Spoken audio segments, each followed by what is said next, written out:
감사합니다. 조인의 가족 조이입니다. 오늘은 카니발 액세서리 6탄을 준비하였고요. 짠! 보이시는 제품은 크레이지 몬스터 특별절입니다. 시작해보겠습니다. 첫 번째 아이템은 점프 스타터 및 다양한 기능을 가진 올인원 아이템 제픽스 X3입니다. 손잡이도 있고 배터리 충전 케이블과 공기 주입기 및 다양한 어댑터가 포함이 되어 있고요. 크기를 보시면 제 핸드폰이 갤럭시 22 울트라인데 대충 가늠이 되시죠? 핸드폰보다 조금 더 큰 사이즈라 크기 부분에서도 만족스러운데요. 일단 하이브리드 타시는 분들 저전압 배터리 이슈 때문에 방전 걱정 안 하실 수 없잖아요.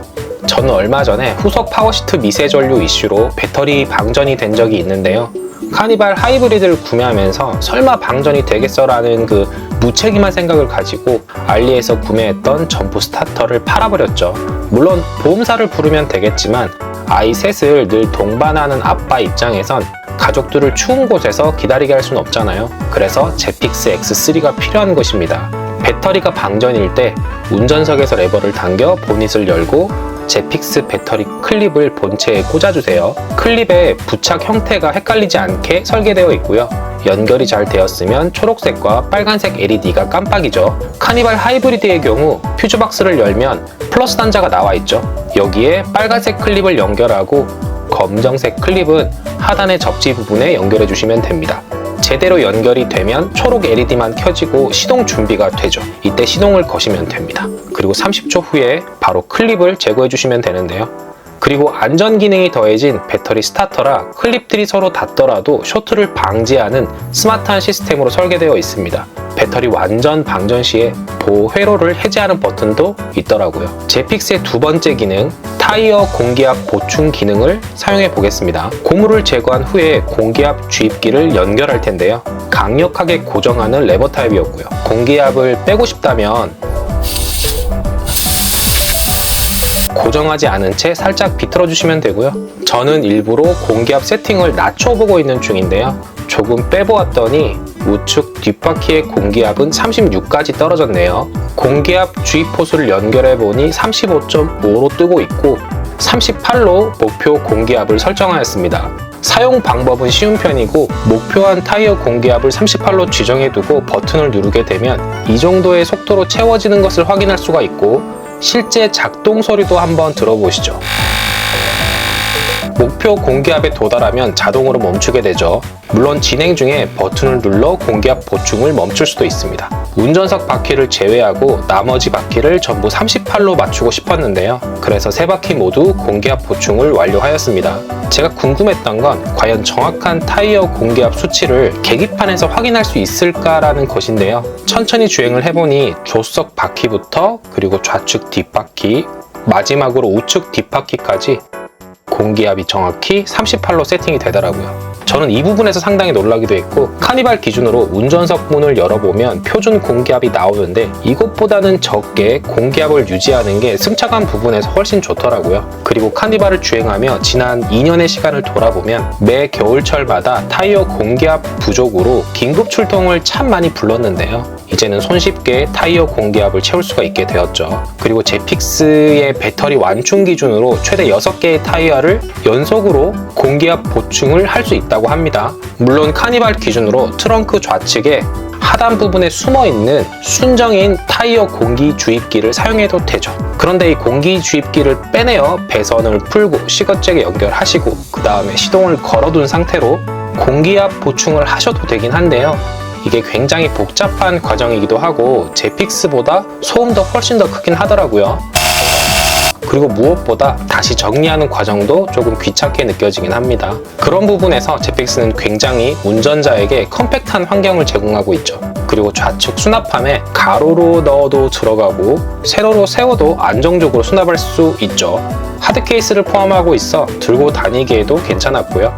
일반의 점프 스타터는 보조 배터리와 플래시 기능을 더하고는 있지만 가정용으로 사용하기에는 조금 불편한 디자인과 기능이 문제였죠. 제픽스는 가정에서 공기를 채워야 하는 순간에 즉각적으로 활용할 수 있는 유틸리티 노즐이 많아서 좋았고요. 그래서 본체를 보시면 인플레이트는 공기 흡입구이고 디플레이트는 공기 배출구인데, 즉 왼쪽이 바람을 넣는 것, 오른쪽이 바람을 빼는 것으로 생각하시면 됩니다. 매트에 바람을 채울 때에도 활용할 수가 있고 바람을 뺄 때에도 쉽게 사용이 가능하죠.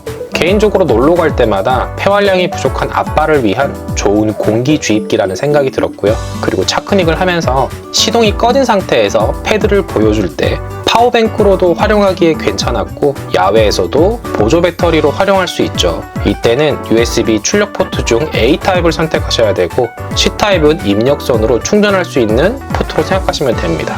그리고 비상 상황일 때 제픽스라면 조금 더 다른 선택을 할 수가 있는데요. 바로 SOS 라이트 기능을 활용해서 뒷차에게 전달할 수 있다는 것인데요.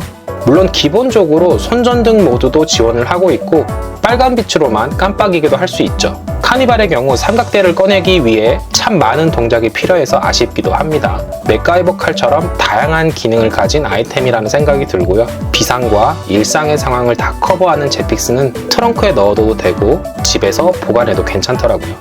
단, 노안이 오고 있는 저에게 설명서의 글씨가 너무 작아서 이건 좀 보완이 필요할 것으로 보입니다.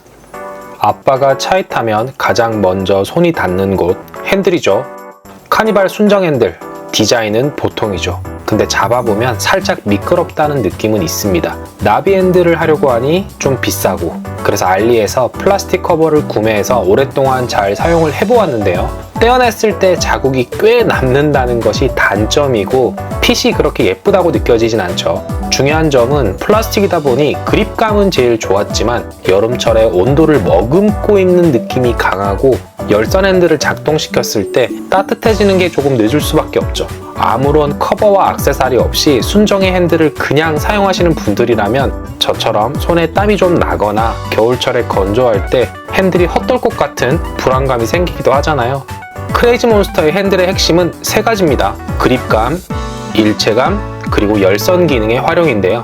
핸들의 모든 부위에 균일하게 타공이 되어 있으니 통기성이 좋아서 손에 땀이 덜 차고 그립감이 쫀득해지죠. 그리고 미끄럼 방지 고무가 안쪽에 있어서 핸들을 돌릴 때 커버가 밀리는 현상 전혀 없죠. 무엇보다 정차 중에 계속 만지게 되는 이 핸들 커버의 촉감이 아주 좋고 약간 푹신한 느낌이 들기도 합니다. 일단은 끼울 때 영상을 보시면 아시겠지만 굉장히 빡빡하게 들어갑니다. 예전에는 핸들 커버를 장착할 때 안쪽 면이 바깥으로 나오게 뒤집은 다음 핸들 위쪽에서 아래 방향으로 뒤집어 씌우면 되었는데 이건 힘이 꽤 많이 들어가네요. 그리고 색상을 보시면 토프 인테리어랑 이질감이 제로죠. 순정과 똑같은 느낌입니다. 와이프도 핸들 커버를 바꾼 것을 눈치 못 채는 것을 보면 순정 가죽 색상이랑 99% 일치하는 느낌이라 그럴 거고요. 그리고 인조 가죽인지라 냄새도 맡아봐야겠죠. 냄새는 나지 않았습니다. 핸들 커버가 슬림한 두께감으로 만들어져서 열선을 동작시켰을 때도 빨리 따뜻해지는 기분이 들더라고요. 무엇보다 크레이지 몬스터는 가죽 원단만큼은 진심으로 느껴지기도 해서 더욱 마음에 들었습니다. 주행 중에도 딱 적당한 두께감이라 편한 느낌이었고, 유턴을 해야 할 때에도 그립감이 딱 달라붙는 느낌이라 좋았습니다. 참고로 제 차량은 카니발 2024년형이라 핸들 센터에 기어 로고가 있고, 그리고 핸들 그립 감지 방식이 토크 센서 방식인데요. 혹시나 해서 리뷰를 살펴보았는데 2025년 이후에 카니발 정전식 D컷 핸들의 핸들 커버를 설치하였을 때 터치 감응식에 있어서도 불편함은 없다고 합니다. 그래서 2025년식 친구의 차량에도 동일하게 핸들 커버를 설치해 보았는데요. 확실히 디자인도 그렇지만 그립감이 더 좋아지네요. 새 차를 뽑으신 분들은 핸들 가죽 보호 차원에서도 이건 기본으로 하시는 게 좋을 것 같습니다. 카니발이 장거리 운전하기 좋은 차는 맞는데 시트가 생각보다 평평합니다.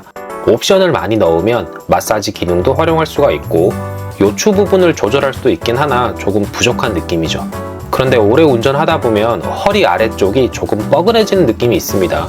그래서 저는 쿠션을 가끔 사용하긴 하는데 이게 단점이 있죠. 주행을 하면서 살짝 비틀어지기도 하고 타고 내릴 때마다 움직인다는 겁니다. 탈 때마다 등 뒤로 손 넣어서 위치 잡고, 근데 이거 귀찮아서 나중에는 사용 안 하게 되더라고요. 그래서 오늘은 강철 고정형 88 허리 쿠션을 가지고 왔는데요. 뒤쪽에 쇠로 된 지지대가 있어서 시트 틈새에 꽉 물려버립니다. 절대 안 움직이죠. 쿠션감도 중요한데 너무 푹신하면 허리를 못 받쳐주고 너무 딱딱하면 배기는 느낌이 있잖아요. 이건 고밀도 메모리 폼이라 척추 라인을 딱 밀어주는 텐션이 있고 카니발 시트도 양 옆으로 보면 약간 잡아주는 느낌은 있으나 88 허리 쿠션처럼 완벽하게 허리 라인을 감싸주진 않죠. 아이들을 위해 장거리 운전 자주 하시는 아빠들은 반드시 허리를 지켜야 합니다. 장착 전과 장착 후의 시트 포지션을 참고해 주시길 바랍니다. 설치는 아주 쉬운데요. 강철 지지대를 시트 등받이와 엉덩이 사이 틈새에 넣어주시고 쿠션을 붙이면 끝입니다. 그리고 강철을 조금 구부려서 위치를 잡으시면 시트와의 유격 없이 조금 더 밀착시킬 수도 있습니다. 염려가 되는 건 두 가지인데요. 강철 지지대 하단부가 가죽과 닿아 있어서 가죽 손상은 없을까인데요. 아래쪽에도 부드러운 가죽 재질로 마감되어 있어 손상 걱정은 하지 않으셔도 되고요. 그리고 강철 지지대가 흔들리지 않을까라는 생각은 하지 않으셔도 되고, 장착 후 제가 앉아서 흔들어 보아도 강력하게 고정이 되어 있죠. 쿠션을 위에서 보면 C자형으로 설계되어 있어 허리의 밀착감을 높여주고 있죠. 옆에서 다시 보셔도 척추 라인을 따라서 S라인 곡선으로 허리를 빈틈없이 채워주고 있죠. 탄탄하게 받쳐주는 타입이라 장거리 운전 피로도가 확실히 다르게 느껴지긴 하더라고요. 그리고 제 차량의 시트도 최상위 라인의 납바 가죽인데 디자인적으로만 본다면 오히려 등받이 쿠션이 더 고급스러운 느낌이기도 합니다. 그리고 토프 색상과의 조화는 어떤 방향으로 보아도 멋지게 느껴지죠. 진동이 심한 건설 장비에도 이걸 사용하신다는 리뷰를 보고 제가 조금 놀라기도 했네요. 제가 볼 때 88 허리 쿠션은 지인이나 부모님에게 선물하기에 비싸지 않으면서 정성이 느껴지는 아이템으로 보입니다. 아이들이 많은 집이라 자동차에서 청소는 일상이죠. 그런데 저 역시도 뭐 그리 깨끗한 편은 아니고요. 운행을 하면서 시트 사이에 무언가 떨어지게 되면 조금 난감한 상황들이 생기죠. 그래서 기존에는 알리에 제품을 활용하여 잘 사용을 해왔는데 이게 중간에 먼지들이 좀 쌓이다 보니 청소하기가 오히려 불편한 느낌이었습니다. 그래서 크레이지 몬스터의 틈새 쿠션을 가지고 왔는데요. 일단 두 가지 장점에 대해 이야기를 해볼 텐데요. 첫 번째는 기존의 알리 제품보다는 훨씬 더 커버리지가 길죠. 그래서 뒤쪽으로 떨어질 염려가 적어집니다. 두 번째는 색상의 일체감이죠. 제 차량의 토프 색상과 딱 맞아 떨어지는 느낌이었고요. 자세히 보면 옆면은 전동 시트가 동작하면서 닿는 부분이라 천으로 제작되었고 위쪽은 가죽으로 만들어져 있죠. 장착은 아주 쉽죠. 그냥 눌러주시면 되고요. 따로 고정하는 게 없어서 불안하지 않을까라는 걱정은 하지 않으셔도 되는 것이 안전벨트를 감싸듯 입체적인 핏으로 만들어져 있습니다. 장착 후에 전동 시트의 높이 조절과 앞뒤 조절을 해보고 있는데요. 흐트러짐 없이 자리를 잘 잡고 있죠. 확실히 순정 시트와의 색상 매치도 좋지만 시트의 면적이 조금 더 넓어진 느낌이기도 하죠. 조속 쪽도 설치를 해보고 있는데요. 조속 쪽으로 무언가 떨어지게 되면 뒤쪽에 송풍구로 흘러갈 수 있기 때문에 더욱 틈새 쿠션이 필요하죠. 단 저처럼 3착 쓰레기통을 조속 쪽에 붙이게 되면 불편하진 않지만 조금의 간섭이 있을 수도 있습니다. 이런 틈새 쿠션은 그냥 메이커사에서 신차 출고할 때 같이 줬으면 좋겠네요. 지저분한 센터 공간을 보면 늘 정리의 필요성을 느끼죠. 그래서 오늘은 작은 테이블, 크몬의 무중력 테이블을 설치해 보겠습니다. QR코드로 영상을 확인하면서 설치하시는 것이 가장 좋고요. 일단 설치를 시작해 볼 텐데 저는 이미 센터 커버를 작업을 해두었죠. 그래서 커버를 떼어내고 구성품을 확인하고 있는데요. 상판과 다리가 있는데 상판에는 분리가 되는 패드가 있고 물건의 미끄러짐을 방지하는 역할도 하고 있죠. 알코올 솜으로 테이프가 접착될 면을 잘 닦아줍니다. 이렇게 부착된다라는 것을 알려드리고 싶었고요. 저는 기존에 작업해 두었던 커버 위에 무중력 테이프를 위치시키려고 하는데요. 양면 테이프로 추가로 보강을 해서 사용을 해보려고 합니다. 이 작은 테이블의 경우 핸드폰 무선 충전 패드를 사용하기에 불편함이 없고 무엇보다 지저분한 공간이 조금 더 가려질 수 있는 장점이 있죠. 단점이라면 시거잭의 간섭이 있어서 사용하는 데 지장이 좀 있어요. 그런데 시거잭은 사실 2열 중간에도 있고 트렁크 옆에도 있어서 저에게 큰 문제가 되진 않더라고요. 그리고 저는 무선 충전 패드에 냉각팬이 없어서 사용하지 않습니다. 그래서 좌측에 따로 충전기를 만들어 사용하고 있고요. 디지털 키 1을 사용하시거나 충전 패드를 이용하시는 분들이 있을 수도 있잖아요. 영상을 보시면 이해가 되겠지만 핸드폰을 놓고 빼는 데에도 전혀 불편함 없습니다. 공간이 새롭게 생기고 그리고 옆쪽으로도 충분히 커버가 되고 사용하기에는 좋았습니다. 양면 테이프 보강을 마치고 잘 사용은 하고 있지만 순정의 커버 위에 붙인 방식이 아니라서 조금 불안한 느낌이 있었고요. 그래서 본드 작업을 한 번 더 하고 글루 작업까지 마무리했고요. 설치를 해보니 완벽히 튼튼해지더라고요. 굳이 이렇게까지 해야 할 필요가 있을까 싶기도 하지만 커버와 동시에 분리할 수 있는 장점도 있었고, 그 다음 글루 작업을 하더라도 별로 티는 안 나더라고요. 여튼 무중력 테이블을 사용하면서 무언가를 올리거나 깔끔하게 공간 구성을 하기에는 아주 좋은 아이템이라는 생각이 드네요. 이상으로 크레이지 몬스터와 함께 만들어본 카니발 액세서리 6탄의 1부를 마칩니다. 2부에서 다시 뵙겠습니다.